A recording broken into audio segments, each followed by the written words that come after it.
Dobar dan, drugari. Danas otvaramo jedan pre-release pack iz Edge of Eternity's pre-release packa.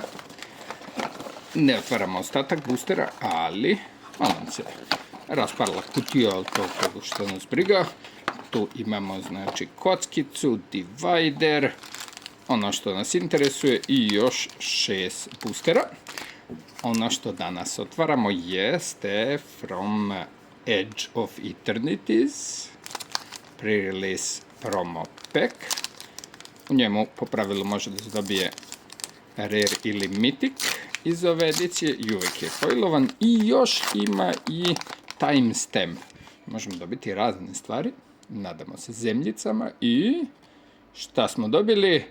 Secluded Starforge, zemljica.